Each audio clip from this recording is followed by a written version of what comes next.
From the Detroit Free Press, I'm Robin Chan with today's voice briefing. It's Wednesday, June 21st, 2023. For the Detroit Free Press, I'm Eric D. Lawrence. The driver in a Detroit Department of Transportation bus crash that killed a Grosse Pointe Park woman while she was crossing the street on foot June 2nd is facing a misdemeanor criminal charge and has lost her job. The driver, who authorities have identified as 59-year-old Geraldine Johnson of Harper Woods, has also been called a, quote, serious danger to the community, end quote, because of her driving record.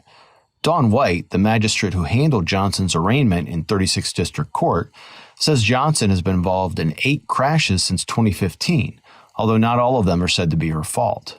In one crash, in 2015, Johnson was behind the wheel when she ran over Joey Davis as he was retrieving his bicycle from the front of the bus she was driving, according to court records. That case led to a $4.5 million settlement between Davis's family and the city of Detroit. In the most recent case, Johnson was at Griswold and West Congress in downtown Detroit and fatally struck 67-year-old Janice Bauer as Johnson was making a left turn, according to the Wayne County Prosecutor's Office. Bauer, a 10-year employee of SMART, was walking with a green light on her way to work. If Johnson is convicted, she could face a year in jail and or a $2,000 fine. She has a pretrial hearing set for August 15. The Free Press has been unable to contact Johnson. This is Phoebe Wall-Howard, an automotive reporter at the Detroit Free Press. Race car driver Robert Prilica has traded in his Porsche, Corvette, and Shelby GT500. This year, he's driving an F-150 pickup truck. You heard me, an F-150 pickup truck that has been modified for safety, speed, and handling. It's the 2023 Shelby F-150 Super Snake Sport. He'll be racing in next weekend's Pikes Peak International Hill Climb.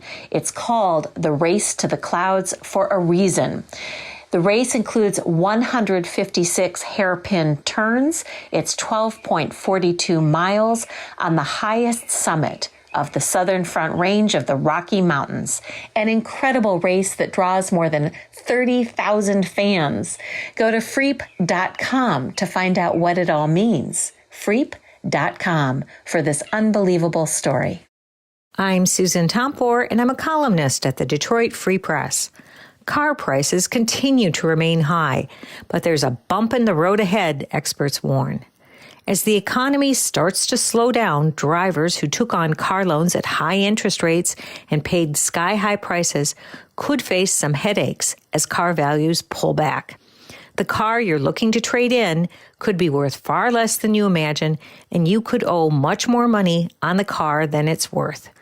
Lenders are more concerned about people falling behind on their car payments, especially if the jobless rate jumps up and car values drop significantly.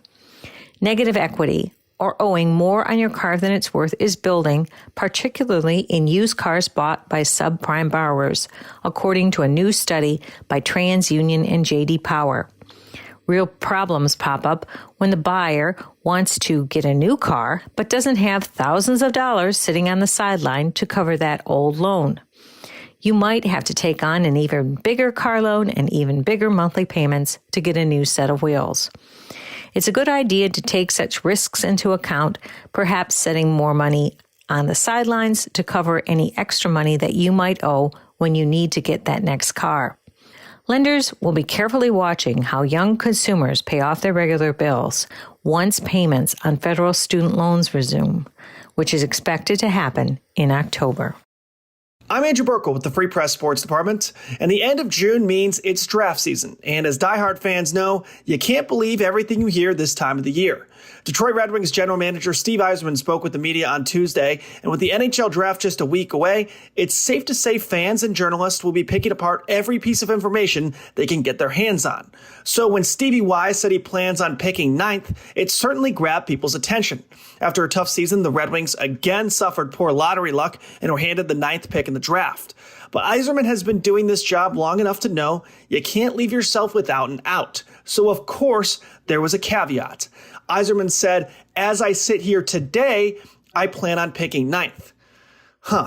Okay, that definitely seems different than I plan on picking ninth. He also said this time of the year, you always call other teams and check and see their interest in moving up or moving down. And ultimately, you don't decide until your pick is coming up. So, long story short, we'll find out the true answer next week. The Wings have 2 picks in the first round and 3 in the second round, so it's safe to say they're certainly armed to make a move. For more on what Yzerman said in the Red Wings draft, head to the sports section of our website at freep.com/sports. Find more from the Detroit Free Press by visiting freep.com. That's FREEP.com. Thanks for listening, and you'll hear more from us tomorrow.